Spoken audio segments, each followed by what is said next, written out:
Olá, bem-vindos à nossa terceira videoaula deste curso sobre indústria extrativa. Na segunda aula nós prometemos que traríamos hoje o jornalista Timóteo Cumbe, que vai nos falar um pouco sobre o passo a passo da produção da sua reportagem, que falava em torno da demora na publicação dos contratos do setor extrativo. Olá Timóteo, bem-vindo. Obrigado. Timóteo, como pontapé de partida, como é que foi produzir esta reportagem? Na nossa última videoaula nós falamos sobre as entidades responsáveis pelo setor extrativo. Como é que foi? Quais foram as entidades às quais o Timóteo recorreu para poder ter informação, para dar robustez a esta reportagem? Bom, dizer que esta reportagem, a ideia desta reportagem, de fazer esta reportagem, surgiu com a leitura de um estudo que foi feito pelo CIP, publicado em 2019, e que apontava a não publicação de contratos da indústria extrativa no país, sendo que a Lei de Minas e a Lei de Petróleos, depois de terem sido atualizados, ou com a sua atualização em 2014, passaram a carregar esta componente da publicação de contratos. Então, para dizer que a partir daquele ano já era obrigatório publicar-se os contratos da indústria extrativa, o que não vinha acontecendo antes. Sendo assim, até 2019, organizações da sociedade civil apontavam que permaneciam ou havia contratos que ainda não tinham sido publicados até 2019, sendo que as leis já obrigavam. E nesse estudo que eu li do CIP, tinha uma lista com 17 contratos que eram apontados como não tendo sido publicados até aquele ano. E antes de eu apresentar a ideia de pauta, eu fiz uma comparação entre essa lista e os contratos que estão atualmente disponíveis nas páginas do Instituto Nacional de Petróleo e do Instituto Nacional de Minas, que era para poder perceber se ainda era um problema que continuava ou já tinha sido ultrapassado. Com esta comparação, eu fui perceber que havia contratos que ainda não estavam disponíveis, tanto na componente de hidrocarbonetos quanto na componente de mineração. Então, foi a partir daí que eu decidi, pensei em fazer uma reportagem sobre este assunto, apresentei, a ideia foi aprovada e ou seja, para saber que instituições eu poderia entrevistar ou incluir nesta matéria, eu fui recorri de imediato às próprias leis de Minas e de Petróleos, que era para poder perceber até que ponto obrigavam esta publicação. Fui lendo mais conteúdos já escritos sobre o assunto e assim eu fui percebendo muito bem, fui percebendo na íntegra a matéria em si, e eu percebi que, de uma certa forma, o próprio Ministério dos Recursos Minerais e Energia, que é a instância máxima que zela por esta área dos recursos naturais, deveria entrar, mas que, uma vez que estas duas leis de Minas e de Petróleos falam principalmente do Instituto Nacional de Minas como sendo a entidade que também responde sobre a área da mineração, e o Instituto Nacional do Petróleo como sendo o que responde pela área dos hidrocarbonetos, não querendo recorrer diretamente à instância máxima que é o Ministério. Então, eu anotei que eu precisava de entrevistar, numa primeira fase, estas duas instituições, o Instituto Nacional do Petróleo e o Instituto Nacional de Minas. Mas porque também na colocação dos documentos que eu ia lendo, focava-se na questão da fraqueza nas leis de Minas e de Petróleos, quanto também essa questão da publicação. As leis não colocavam todos os detalhes sobre como deveria ser todas as etapas do processo de publicação. Foi por isso que eu percebi que deveria entrar o legislador para saber dele o que ele tem a dizer em relação a isso, porque há uma constatação da fraqueza nas leis, se já estava em curso algum processo de consolidar as leis ou tinham em agenda, né, para algum dia fazer esse trabalho. E foi assim. mas também apontei que o Tribunal Administrativo deveria entrar para a matéria, porque depois da assinatura dos contratos, que é entre a empresa que vai operar e o Ministério dos Recursos Minerais e Energia, o contrato depois é enviado para o Tribunal Administrativo para efeitos de fiscalização. E o projeto só poderá ser materializado depois do Tribunal Administrativo ter aprovado este contrato com um visto, num período de 45 dias. Podemos perceber que interagiu com o Ministério de Recursos Minerais e Energia, sim, interagiu com o Instituto Nacional de Minas e também com o Tribunal Administrativo. Sim. Tribunal Administrativo. Foi feio. Ok. Podemos perceber que durante a produção da sua matéria interagiu com o Ministério de Recursos Minerais e Energia, com o Instituto Nacional de Minas, com algumas entidades da sociedade civil, fez menção ao CIP e também com o Tribunal Administrativo. Sim. A questão do acesso a fontes em Moçambique é um grande desafio. Sim, como é que foi para si poder aceder a estas fontes e ter informação para produzir esta reportagem? Bom, foi muito desafiante e, por acaso, esta matéria não saiu do jeito como nós desejávamos, por uma simples razão.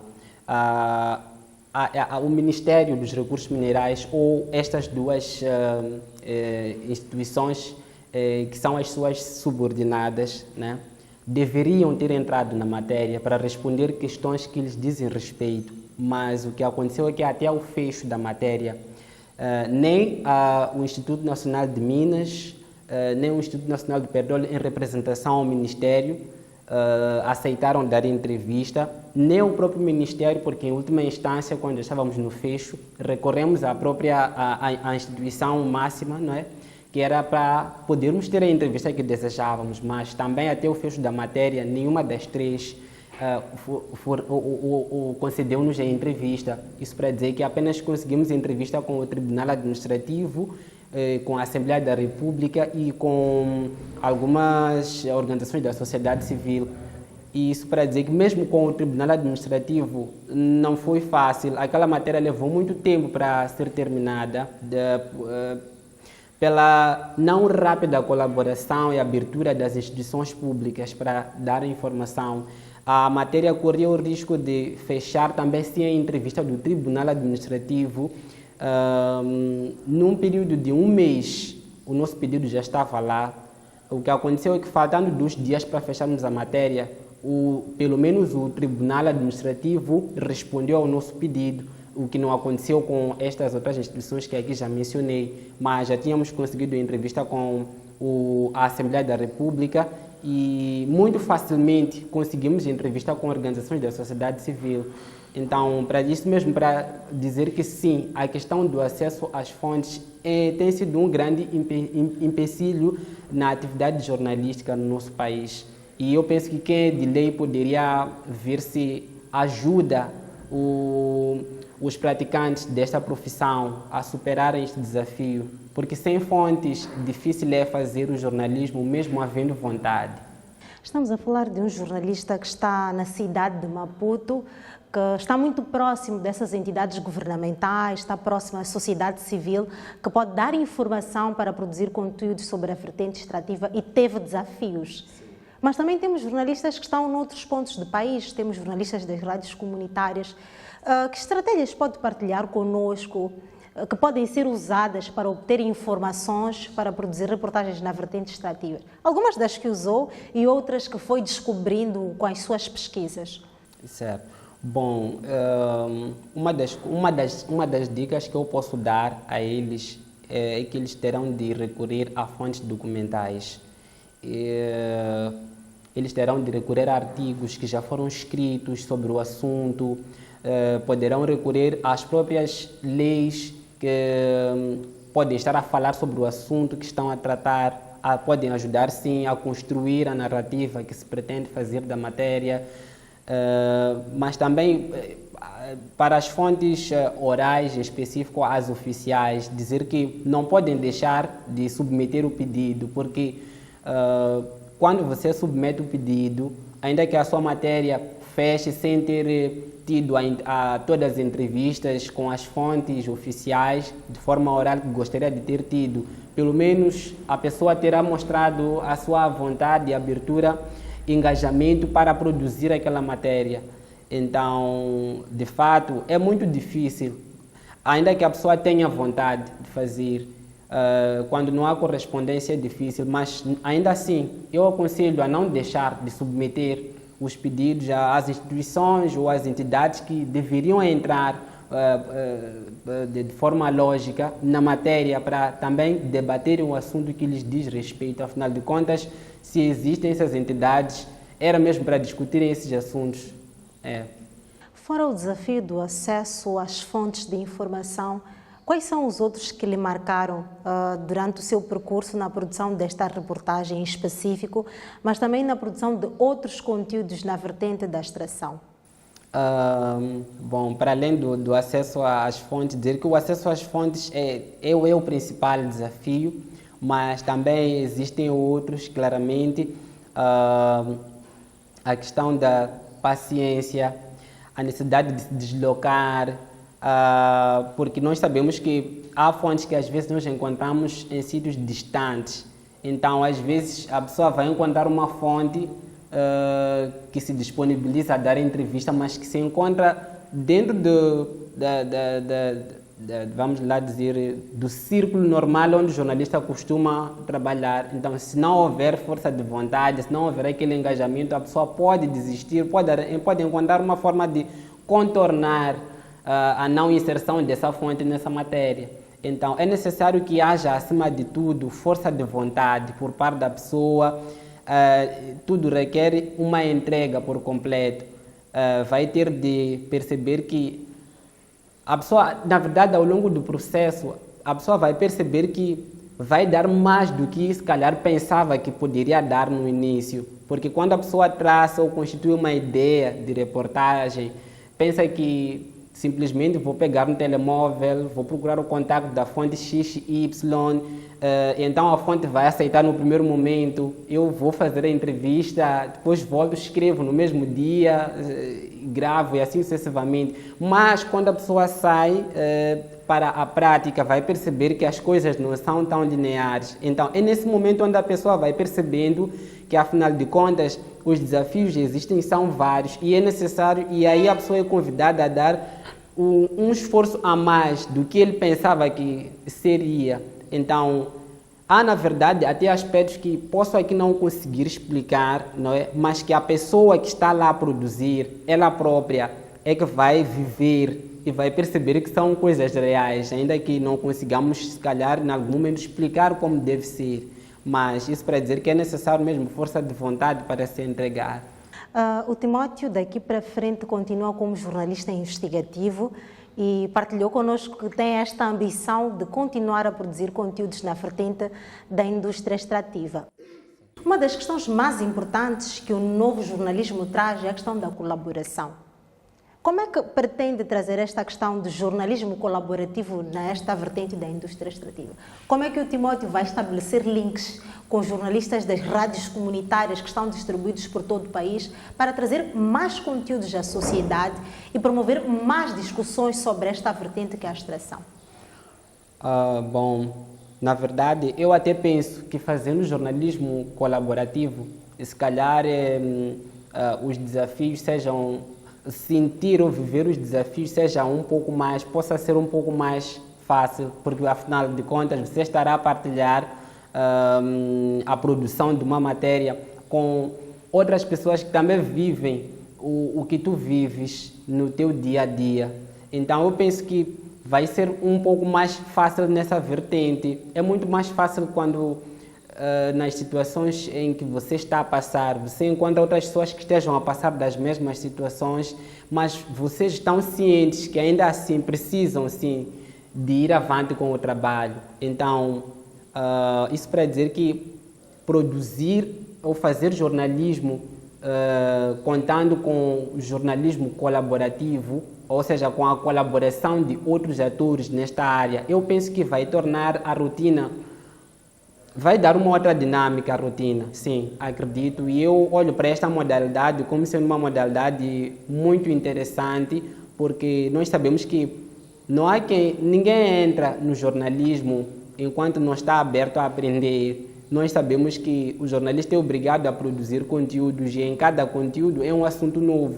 Na maioria das vezes são assuntos que a pessoa nunca tinha falado sobre eles, e o processo ao qual ele estará submetido ao longo da produção faz com que ele seja um estudante do próprio assunto que ele está a tratar na reportagem. Então, o jornalismo colaborativo, mais do que ser um espaço de partilha dos desafios e um espaço de busca conjunta de soluções, será também, eu olho para este como sendo também um espaço de aquisição conjunta de conhecimento, porque a partir do momento em que eu ligo para um jornalista que se encontra na rádio comunitária de Chibuto, por exemplo, eu vou pedir a ele, por exemplo, que ele faça-me uma entrevista às comunidades das áreas pesadas, das comunidades afetadas pelo projeto das áreas pesadas de Chibuto. Eu vou explicar a ele o que exatamente eu pretendo ouvir numa primeira fase, né, das pessoas que estão naquelas comunidades. Então, praticamente, ele terá de primeiro perceber o ângulo de abordagem que eu estou a dar à minha matéria, e ele praticamente também está entrando no processo de aprendizagem. Então, é um processo de partilha de todo o processo de produção, eu diria assim, e considero esta área uma área muito interessante. Timóteo, para além desta reportagem sobre a demora da publicação dos contratos na indústria extrativa, fez uma outra que tem a ver com a compensação dos mineiros. Isto diz muito sobre a questão que nós detalhamos desde a nossa primeira aula, que é o impacto direto que a população tem sobre a exploração dos recursos extrativos. Gostava de partilhar um pouco connosco como é que foi, em linhas gerais, a produção desta reportagem e até que ponto é que as entidades responsáveis pelo setor extrativo contribuíram para maximizar aquilo que é o impacto do trabalho que fez? Bom, falar de cada trabalho é viver emoções diferentes, né? Porque cada experiência carrega suas próprias emoções. Isso para dizer que a produção desta matéria teve uma outra dinâmica. Os sinais de alerta conduziram-nos a submetermos os pedidos de entrevista, tanto para o governo, assim como para os ex-mineiros, neste caso, moçambicanos que trabalharam na África do Sul.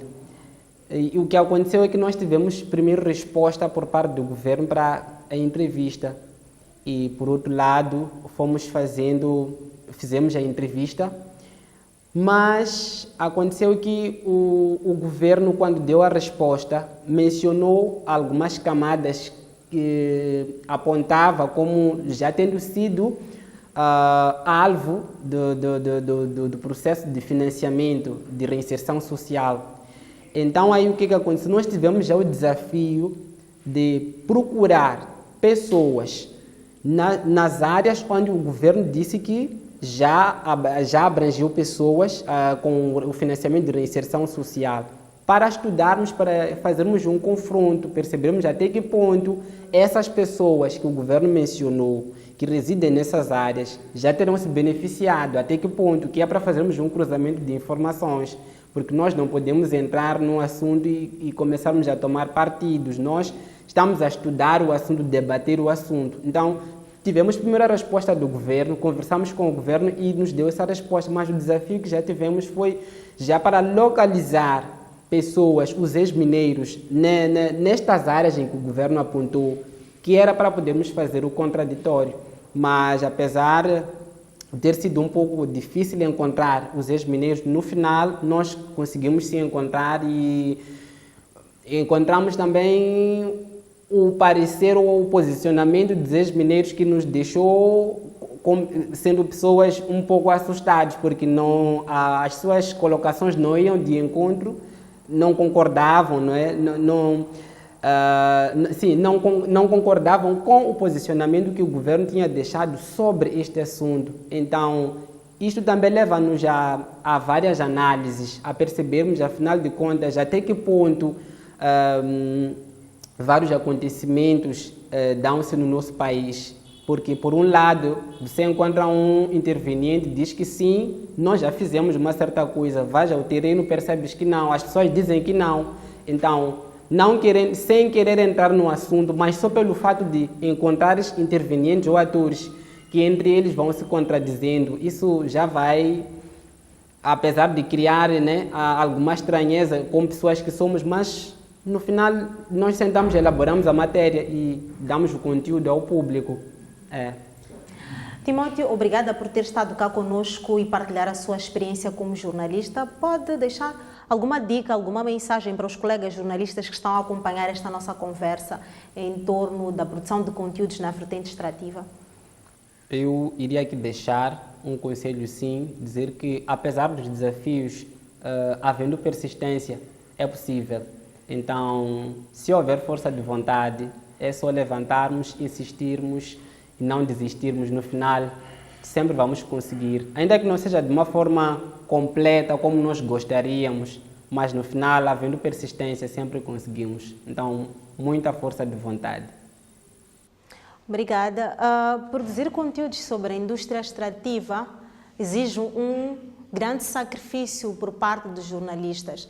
Recomendamos que revisitem as nossas videoaulas sobre este conteúdo. À medida que vamos revisitando, temos a certeza de que alguma informação iremos assimilar e desta forma podemos contribuir para melhorar a qualidade das reportagens que nós vamos produzir.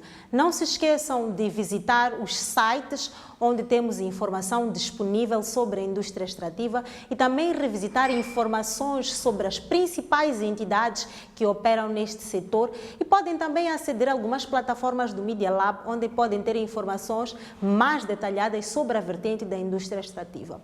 Foi um prazer estar convosco, esperamos ter transmitido o melhor do nosso conhecimento para vocês e até uma próxima ocasião.